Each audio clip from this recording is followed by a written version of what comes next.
Okay, here is our Variator. We're going to take it out and inspect our rollers. I'm going to turn it upside down. That way I can actually pull out and see the roller weights. These are the sliders again from Dr. Pulley. This is probably used no more than about 600 miles. And again, I used it for a little bit before we had to take out. You can see here how it builds up. This is normally a flat spot anyway. So it's kind of up a little bit like this right here against the rail. So this is the result from when you saw it when you first put it in there in the first video a year ago. And this is what's still currently like. Again, these are about 15.5 grams. So we're going to play with it a little bit. Oops. I think this was actually turned over by me by accident. So there it is. They're not too bad, huh? Just inspect them in again. Make sure. So the longer one slides against the wall like this. And if you do it right, you should see your Dr. Pulley labels all around it. Sometimes they might come facing each other. But yeah, that's our Dr. Pulley rollers, sliders. And they're 15.5 grams right now. It doesn't say it unfortunately on there, but it just tells you the size. It's an 18 by 14. Those are for the typical GY6 150. There you go, 18 by 14, patented Dr. Pulley. So these were it. Those are in there. Now we're going to go ahead and take off our manual kickstart mechanism, because we're not going to actually put these back on once we put the new ankle biter on there, which I'm really excited about. I think it's better this way for my situation, being not able to get into the CVT cover that easily. And I'm almost debating, you know, if I'm not putting the CVT cover gasket on, why am I putting a Nordilock additional, more harder to get to it? So it might defeat my whole purpose of trying to secure it too much. So there it goes. They're going to take off this bolt here. It's going to take our kickstarting mechanism off. I'm going to leave this phone in the charger. Be careful when you're doing this. I'm going to put this again in my box of screws here. I keep things memorized where they're supposed to be. Because you want to make sure when you do take it off. You can see here one thing about the gasket here. If I ever took the transmission cover back on, I'm going to trim the gaskets because it's in there. You can see here I didn't trim it, but it's in there somewhere. But it's still okay. It's still sealing it, but there's like a little extra space here. I could have trimmed it a little bit more, like right there, like this. Because the gasket they make the gasket like a whole piece like this, you know, like a D. And there's a space right here that doesn't actually need, because you can put your finger in here, that you can actually cut a little bit more extra space from right here to there. Not on this side of it, but you can see here. So that's just in their way. It gets sticky and, you know, collects dust. You don't really need it. Just cut it off. Okay, so let's go ahead and take off this manual kickstart mechanism here. Again, we're going to leave the sprocket on here, but the sprocket again won't be interfering anymore if we don't use the kickstart here. It startled me here a little bit. So I thought, whoa, the engine's on now. So there's no battery, it shouldn't be on. But yeah, the kickstart mechanism doesn't get triggered in, and then this grinds to the kickstart here, which forcefully cranks the scooter over, like the crankshaft arm, right? So that's how it all works. This little one, half one, spins this one, and this full one sort of comes up and rides and spins this guy right here. So it almost comes like this, like a little snake winding, going this way, up and down, until it spins this, you know, counterclockwise, which spins the crankshaft. Okay, so now we're going to go ahead and be careful with this part. We already loosened this little protector plate here that actually holds this spring here for your kickstart leveler. It's on there. And you can use this again to help you rock it a little bit too. You can just put it back into place. But just, let's see how it is right here. And then what this does when it goes in a little bit back more, let's see if I can get it to do it. But it lines. Careful putting your hand in there like this. See that right there? It pulls this guy. It lifts him up forward. See that? It lifts him up forward. Let me do this again slowly. See how it lifts him up forward? And then this guy gets hooked onto here. And here he goes. See that? And it spins it. That's how it kickstarts your piston. So, and your crankshaft gets moving. And then you need that spark still. You need electrical spark, because you need air, fuel, spark in order to get your engine, you know, rotating. We learned that the hard way with the battery there. It didn't give us electric. Or the timing was off a little bit too. Okay, so let's go and take this plate off. Be careful again when you take this protection plate off. That spring is just going to pretty much be exposed, so you want to make sure you get a pair of vice grips to get your hand out of the way. Let me go and grab one. You can do it at Phillips too, or a flathead here. You just plow this guy off. But you might want to See what I'm doing? I'm putting tension where the spring is. I can still squeeze the spring. Get this guy, slide him off. There we go, he's off. You can see this is just locked tight. I put a little bit Loctite. See this spring right here? You don't want to do it by hand. One thing is, you know, it's very strong. It can flick back off there. So just get a pair of vice grips so you have a little bit more leverage on that spring right there. That Kickstarter spring. You can take this guy off now. Just want to show you the mechanism. How the Kickstarter mechanism works. Okay. Use a little bit heavier duty, help me support my grip. Okay, there's a plate here that protected it. That's how it looks like. Okay, put that back in my little case of bolts there. So it's piling up now with a bunch of internal parts. Okay, let's focus on getting this kickstart mechanism off, and then we're ready to start cleaning our cylinder piston there. We've been letting that thing sit now for a good hour now, so it should be plenty of time. Okay, so you want to just grip it. Okay, when you got a grip of it, this helps you hold in place. You see here, it's almost on edge now. It could fly out, so I better be really careful. Now I'm going to support as much as I can, but now I have my full wrist to help me, not just my little 2 fingers there. Okay, there you go. And that's it. And then you can pull it all the way out. Do a 360 turn. Loosen that back, put it in there. And there it is. There's a bushing too, by the way. A lot of people try to force this kickstand, because I know it gets caught sometimes in your CVT cover and you're trying to pull it out and everything like that, and the minute you're pulling it out, you're thinking that, you know, what's holding it, you know, you're pushing up and down, rocking it back up and down, and what that does is it crushes bushing. You probably broke this bushing once probably, or twice, like I did. So that bushing is there. We don't need that bushing in there anymore because we're not using CVT, so I'm going to try to protrude it out, or try to anyway. Okay, so let me see if I can grip it a little bit here. Try not to damage it. Still kind of smooth surface. Okay, let go. Just try to grip it nicely. There you go, because it needs to ride, so you don't want to put marks on there, just like your piston walls. Keep it nice and soft. Okay, that one's done. Now this guy right here, he just slips right off too. There you go. And there's no bushing on this side, but there is a little pin needle there. So you can see here, it's already been moly graphite grease already, all of them. So I'll probably have to clean that out and put it for storage. So I'll probably dip that in gasoline as well, and then I'll wipe it off. These things are metal, be careful. It might rust if exposed to water. At the end, you might want to just protect it. See, there's nothing here. That's fine. This one's going to stay here because this is actually, you can see a little bit of rust here already. Again, this is like a metal clutch, so you want to probably spray it with some WD-40 before we reassemble everything. Or some brake cleaner, whichever works better for you, and get that all nice and clean. And all the loops area here, you can clean this out a little bit, get a nice rag. This is again from all the dust, debris that gets caught up in the wind tunnel when that Variator fan helps it.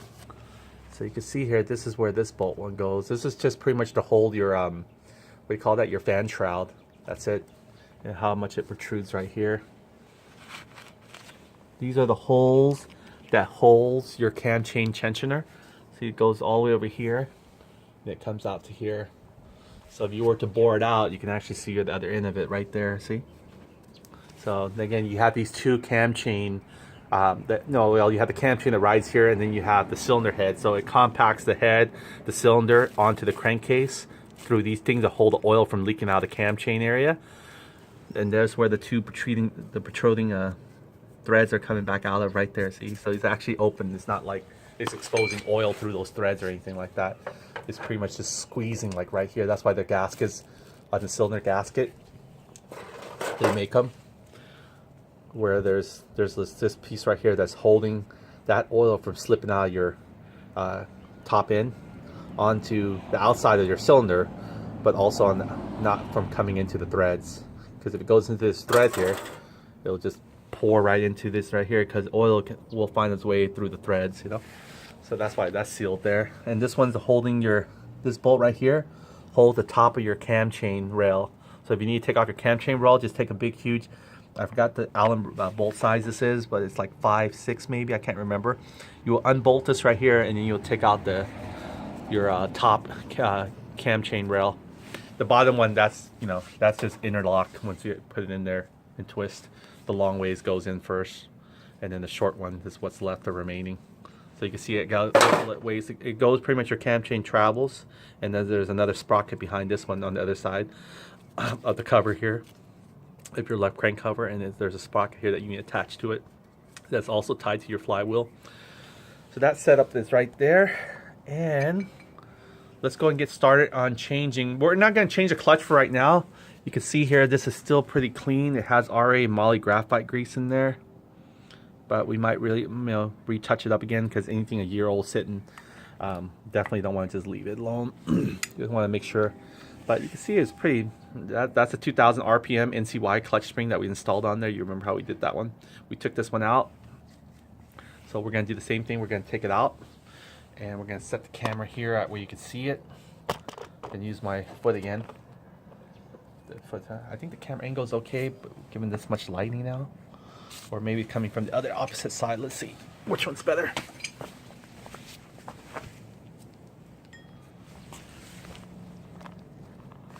See my anchor charger there. I'm using that to put the phone. I think the phone died last, and when it dies, it cuts off the camera. So I usually would know, because I'm always using the camera. So whatever you guys are seeing, I'm seeing too.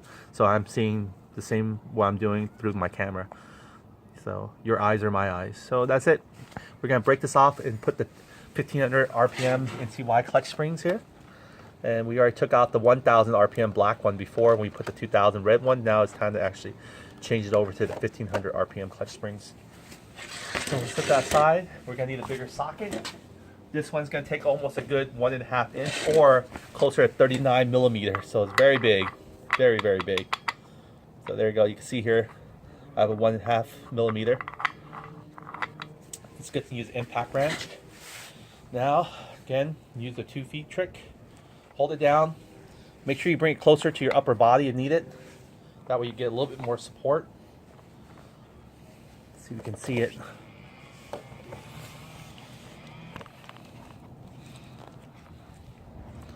Careful doing this. The spring is pretty strong, that compression spring. So you want to make sure you feel like you got a good handle of it, okay? Because this is not like the normal, carburetor or throttle diaphragm spring. These are way stronger. This can really hurt you. They do make tools that can clamp down on this and remove it. I find that most people don't have those tools, and this is much more easier to do, a little bit faster anyway. So put that in there. Make sure it's reverse. All right, make sure you can feel the socket first. Don't want to spin it yet until you feel it locked in there. It's in the position. Okay, let's go for it. Now always keep this right here on your palm. The reason why, if your feet was to let go by accident, you have a little backup. Let's say, you have your palm. Your palm's gonna help you. I think you'll have some that's why you need a chair. You want to elevate yourself where you got the upper hand.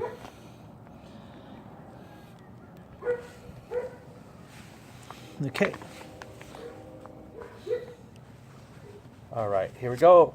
1, 2, 3. 1, 2, 3. It's not a lot of thread, so it might come off any minute. You'll feel the tension.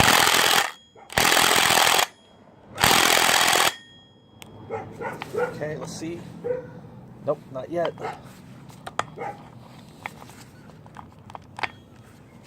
Okay.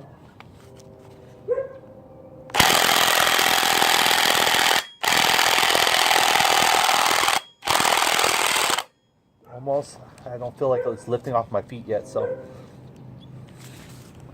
make sure it gets grooved there. Again, Loctite is doing its job. That's what it's supposed to do. That's supposed to make it easier for you to take. Okay, I feel a little bit. Oh, there it goes. See, I feel it. I feel it first on my palm, and then my feet reacted. So that's why your feet might not be that quick as your hands. So that's one extra way to make sure you put some pressure on the very other end of your torque. See here, kind of nicely flatten it out. Okay, so there's our spring. I put this here as well, just a little extra reinforcement on the top level spring. You don't have to. This thing can just ride freely, okay? What gives it a nice ride is actually in the bottom here. This is a little bearing here, right here. So that actually came right off of it, huh? Yeah. So that was it. That was the thing that actually allows you to spin it freely. All right, so we're gonna clean this up a little bit. You got a whole bunch of scrap of metal, debris, and stuff like that. Just came out from breaking the bolts, or just really, what do you call that? The dust from all that blue Loctite that was on there, and also a little paint area chip. Unfortunately, yeah, I did a number on this one. Oh well, if you really want to protect it, you could do a little bit more. Put like a clean, like a little shop rag like this, and then press on it, and that'll prevent metal from scraping metal. You know what I mean? So that would probably be a good way of doing it next time. Put a little piece of shop rag. So you can always pre-paint this again some more if you really want to. But just want to make sure everything else is clean and nice in there. Again, this is where your clutch springs are. You could change them. You have to take this off and everything. We'll do that another time. I think a little bit more than I want to focus on right now. So I just want to go ahead and get the 1500 RPM compression springs in there. We'll keep these at the default 2000 RPM. It comes with the 2000 RPM already, and it actually comes with the 1000 black compression springs. But we want a little bit more torque, because if you put too much light and it engages too fast, then you're not going to have enough torque. You know, it's just like you're building momentum, like you're spinning sort of like a boomerang, one of those little boomerang string attached. You know, the more you keep spinning it, by the time it really flies off the handle, that's the torque that's pushing it further. So torque will give you a little bit more top speed, but you'll lose acceleration, you know, takeoff speed. So you want to have a little bit balance of torque and also acceleration, and that's the problem. When you're moving a bigger bike like a Polaris Razor or ATV like that, which takes a little bit more torque, that's when people change to a 2000 RPM compression spring. But if you're moving a light scooter and everything like that, that's why people say when you go with the light roller weights, it helps you go faster.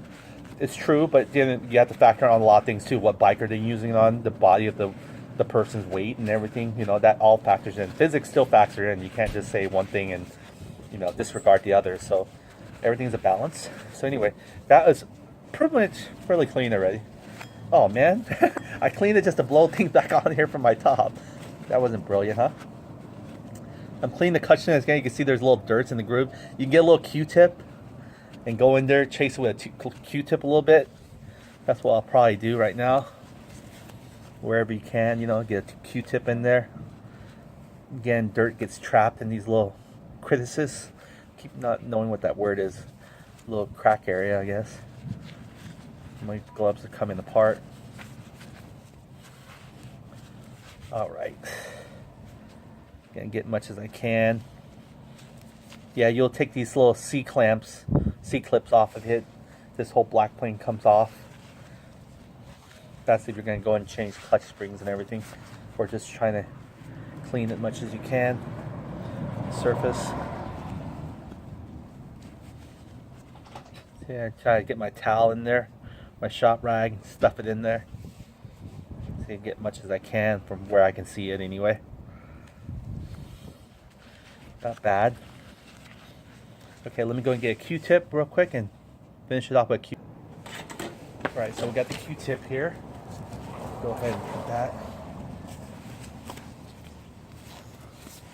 Well, that's already ripping apart. Okay, so we'll get that in there. Little crick area there. So much easier with a Q-tip.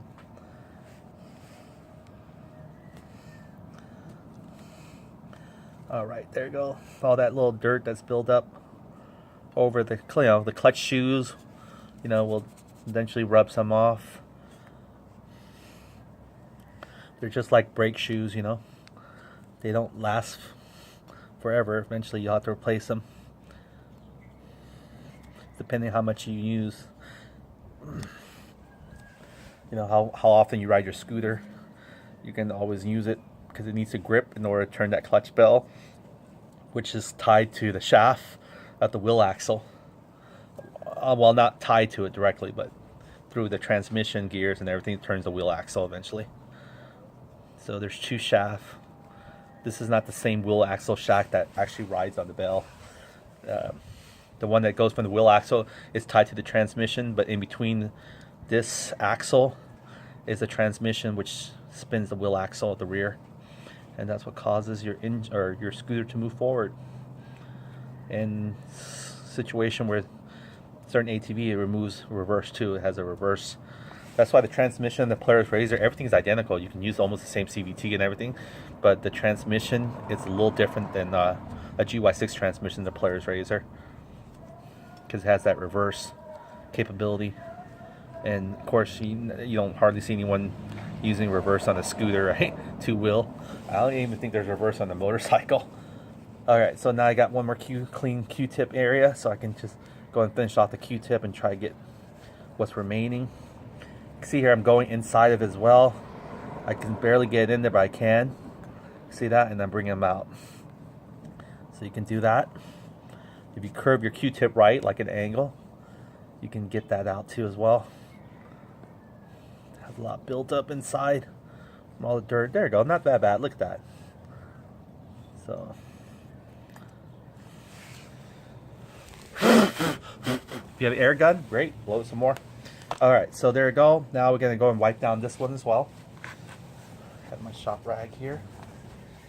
Ooh, it's getting cold now after the rain. Well, riding season is almost here, so I hope you guys get your scooter ready. And maybe I'll see you guys on a ride. If you guys ever come up here, we can ride up to Yosemite together. That'll be so much fun to have a group of scooter riders together. It's such a nice ride too. I can't wait. I got my helmet now. I'm going to do an unboxing video, show you the Shoei 2. I got a Shoei 2 modular helmet. I like modular, even though they're heavier than a full face helmet. I kind of like to have my ventilation when I need it open. I'm a little claustrophobic. And I one time had a C3 Pro by, what's it called, that German company? Gosh, I forgot what it's called. Schubert, yeah. Pretty expensive too, by the way. And I got it with the comm system and everything. So I got the Shoei one. It comes with the Sena comm system. I really like the Sena comm system. I like their older one, actually. Before, when they had the rotary, you can just up and down like this instead of the push button one. Now they changed over to the push button one, I guess, because they thought maybe it'd be better. But I don't know. The way they have it on the Shoei Neotech 2 looks really nice. I have it pretty much same color as my scooter. I'll probably do an unboxing video of that. And I got extra large one because I learned my lesson from the C3 Pro one, even though that's for more oval head. I'm more like a flat face, round head. So intermittent oval, if anything, the minimum. So I like the fact that the Shoei Tech is made in Japan, and I guess those guys are same as me, Asian face. So I don't know, they built their helmet mainly for Europeans or more oval shape, but it works for me. So anyway, I got that in there, and I think the extra large one fits me so much better than just a regular large. So I didn't realize that a lot of people actually wear double extra large and extra large. No one actually, well, as far as I know, most of the guys I ride with, you know, they have the BMW bikes and stuff. They mainly ride the, you know, depends on the person, but most of the guys are pretty big-headed ego as well as their head. Yeah, they mainly ride extra large or double extra large. No one actually uses the large. That's way too small, especially for oval heads. But there's some people out there who fit it, so you know, it's cool to have a smaller head, but oh well. You can't change that physics, right? What mom and dad gave you. Alright, so here we go. This is pretty much clean. I think I kind of went through it. It's not supposed to show you a cleaning video how to clean your clutch, but it's getting there. The main thing we were going to show you was how to actually clean your pistons, which I'm pretty confident is almost ready to go. So, this is it.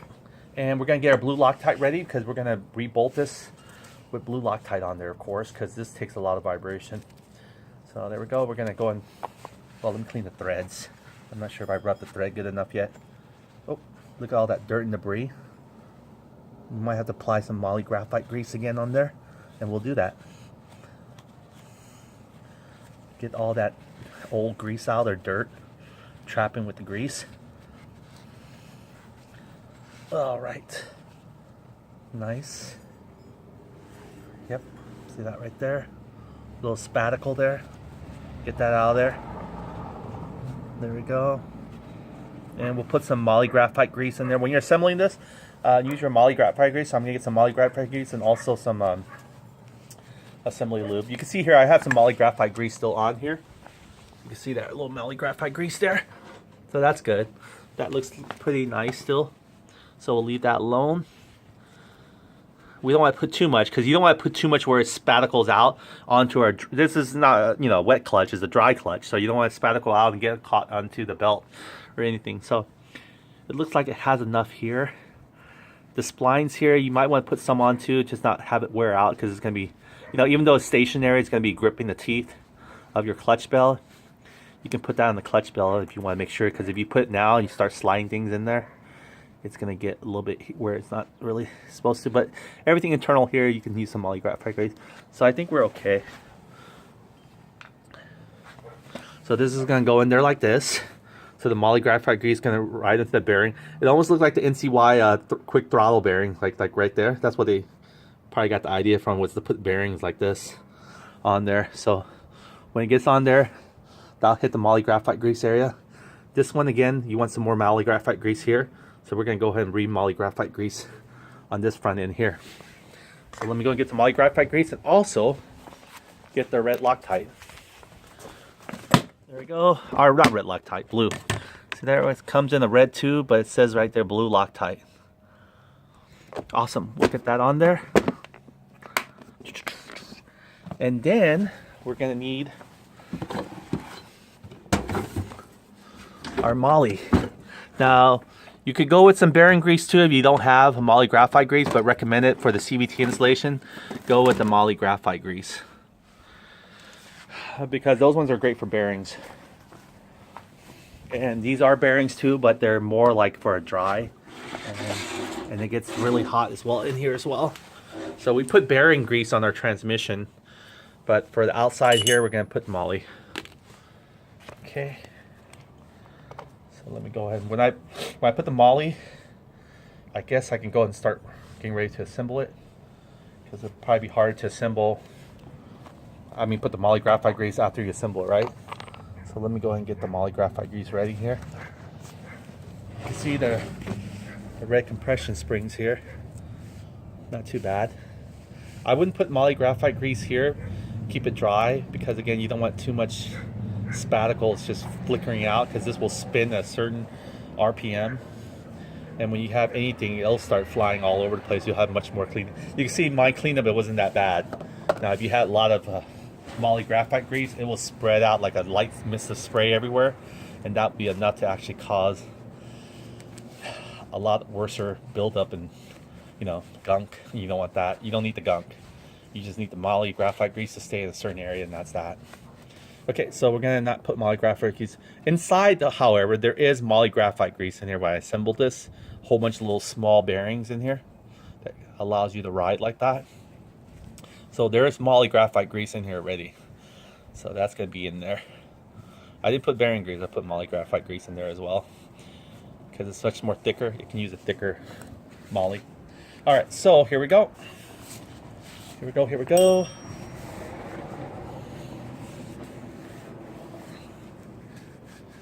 Oh.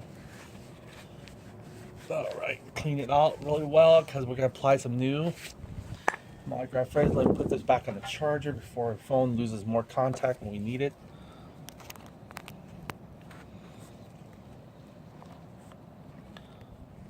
Okay. Alright, so what I do is I take this whole tube here, right? And I just use the cap. I don't use the whole tube. That's it. Just that little whatever left residue. There it goes. That's what Mali graphite grease looked like. Almost looked like, I don't know. If you're Filipino, you could probably relate. More like blood pudding. Kind of like a black tar color. Maybe blood pudding is a little bit more lighted red, huh? Okay, so when it's cooked, let's say. Okay, there we go. That's it. Little spoon lick full right here. A little dabble, not much. Okay, make sure you get in. Don't try to splat all over the thread area. You're really aiming for is just to hit the little spinning right there that's holding onto the axle there. Okay. Now it looks like you might have to hop this like this a little bit, because if you spin it freely, it's just going to be in the same spot, so you can have like get your finger in and out, sort of like dabble it, kind of like spread the grease all around, so you can feel like it's lubing everywhere. I'm doing little by little. But you can see here, it's on there. It's also got on the other side too, which is fine. Let's go and get a little bit more because I really want to see it stay on the surface. I'm not trying to have it go just behind the scene, you know? I don't want to go all the way behind the scene on the other side. So I really want to come out here. So let me go ahead and make sure I focus on getting the moly graphite grease spread. Alright, so it's spread enough. Don't worry if it's not even spread, because once it gets twirled in there, you can do a pre-twirl.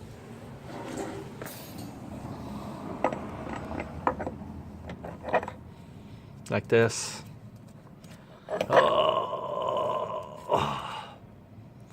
See, it's just spin pretty freely. There we go. That one's still good.